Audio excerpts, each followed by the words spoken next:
Hello, I'm Richard Vobes, the Bald Explorer, out on another exploration.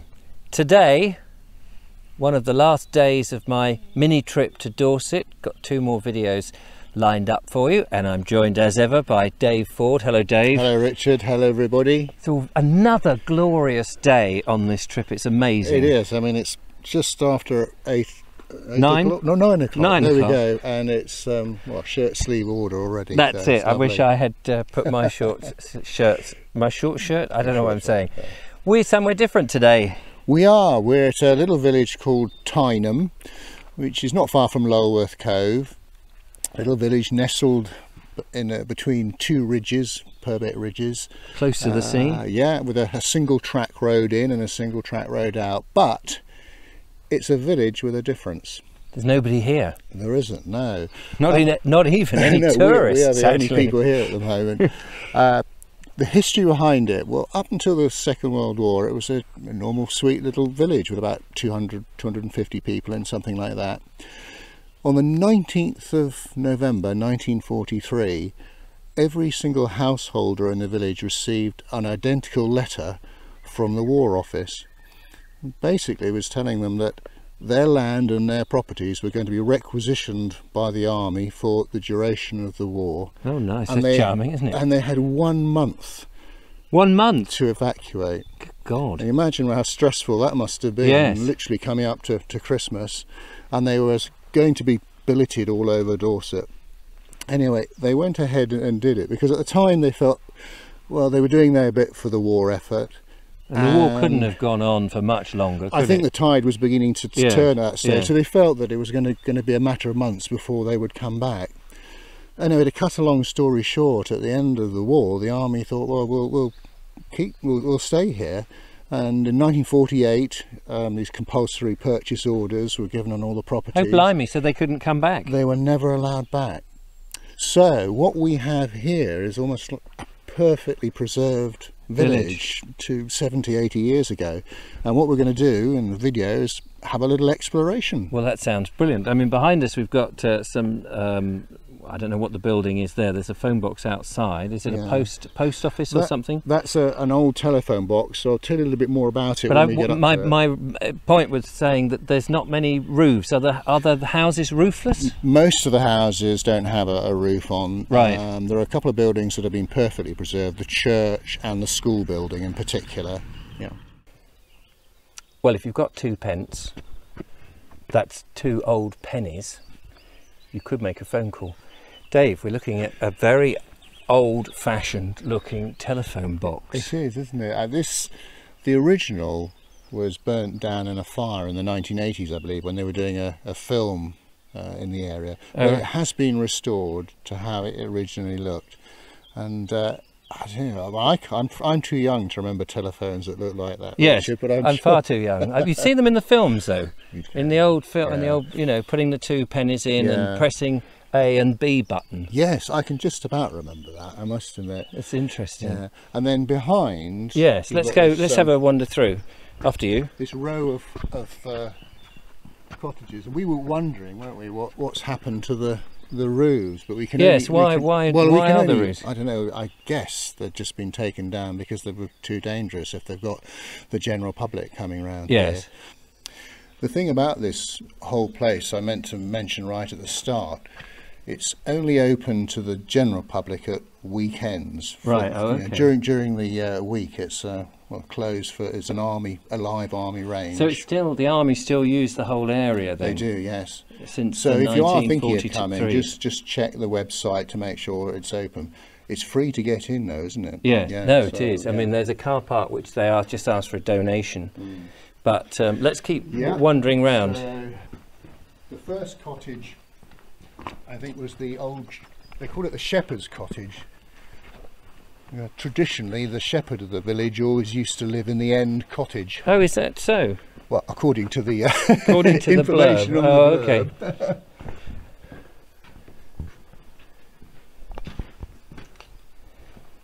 It does have a very evocative feel to it, but I can't. They weren't very big, were they? No, I think though, for me, without the roof everything looks very light and you can get around and see everything, but that sense of it being tiny, because you don't have the roof, is actually diminished. I think if you had the roof on here, you'd get how dark they were, and that more claustrophobic feeling.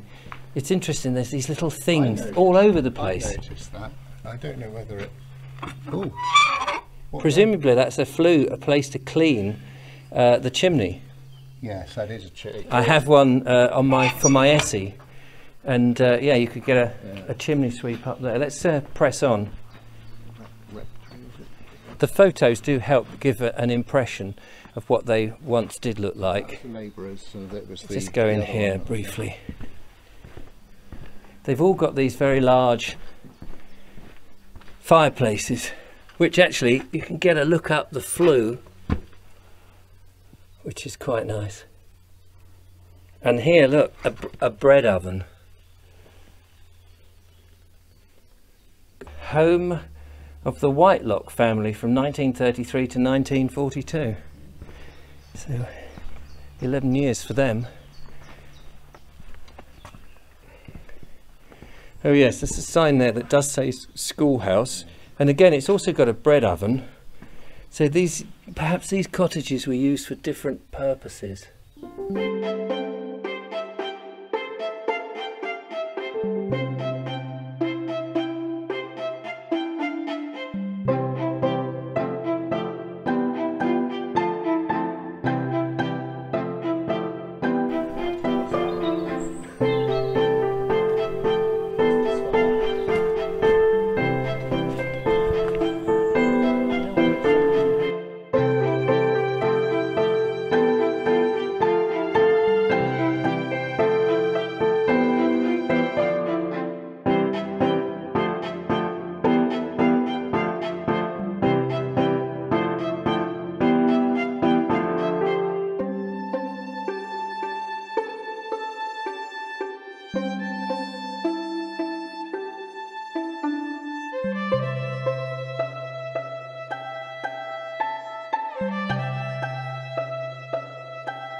Says schoolroom.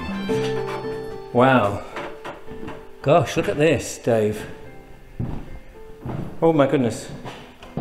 There's the cane. There's the cane on the table, but you can't pick it up.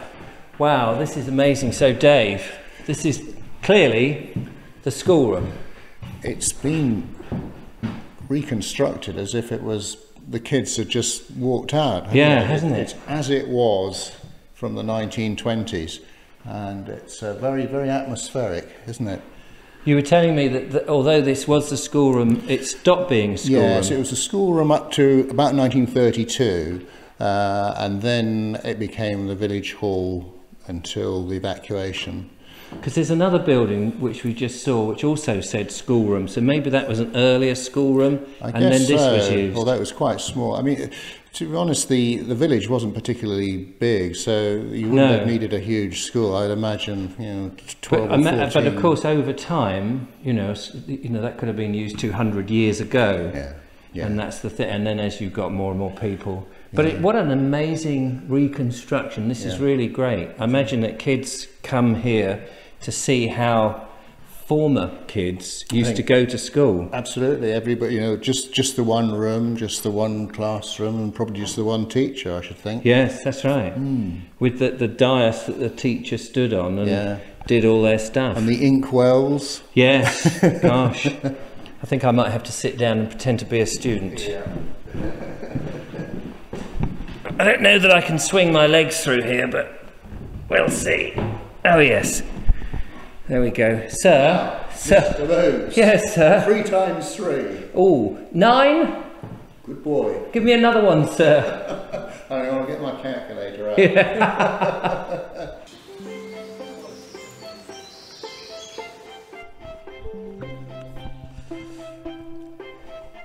This is St Mary's that we've just had a little look in, and what a sweet, lovely little church. And actually, apart from the schoolhouse, it's really the only other building that's beautifully intact. Got a roof on it. and got a roof on it, which is which is great. And it's up on a bit of a hill. It looks over the village, and obviously served the village not just in the 40s but for generations. I don't know how old it is. It probably goes back a bit. Inside it's got a lot of information boards which gives all of the history of the place. It's some very poignant photographs of the people who worked on the land here, who took part in village life, the shepherds and the school teachers and the children. That's right, and there is one photograph of a note that was pinned on the church door just as the villagers were leaving, and it is very poignant, but in a nutshell it seems to go along the lines of, please look after our village carefully, it's been looked after for many generations, we hope you enjoy it, one day we will return. They never did. No, it's such a shame. And that was pinned, what, in 1942? Yeah, 1943 when 1943 it all happened, yeah. when they were given that 30 days to pack up. Imagine putting that there, thinking you would come back, and then the War Office decided to take it away. And having walked around it now, I know you said before we filmed that you thought it was quite nice that they had left it this way and that people hadn't come back, because it would have grown with urban sprawl and all of that. But there, I don't know. I think it's a shame. I would like to have seen the village as is. Okay, we perhaps wouldn't be able to walk around it and appreciate where how the rooms were laid out, but there's a real sadness, I think, about the village. I find it difficult to celebrate it. I've been here 3 or 4 times now, and each time I sort of come away with there's certainly an atmosphere and a strange feeling that it's difficult to put into words, but it's I quite find it quite inspiring, actually. Yes, because it's that forced evacuation rather than, you know, a plague village where people have gone, people have died, and it's just been deserted. The fact that we've done it to ourselves. We've had quite a bit of fun today, actually, just trying to work out what was where and what was used for what, and it's great. Some interesting debate. We've had different theories, but it's been interesting. It's been good fun. Well, that's the end of our visit to Tyneham. Do come along. You said it was free, parking is accessible, and we're on a bank holiday Saturday and it's not terribly busy, so it's well worth coming. Yeah. Have a look round for yourself and make your own mind up. Dave, thank you so much. Not at all. Thanks to Logan, who's down there, who's been good as gold. So don't forget to follow, like and subscribe, become a patron and support me so we can go around. You're going to eat my microphone. Thanks very much. The usual customary. There we go. So until next time, bye for now. Bye-bye.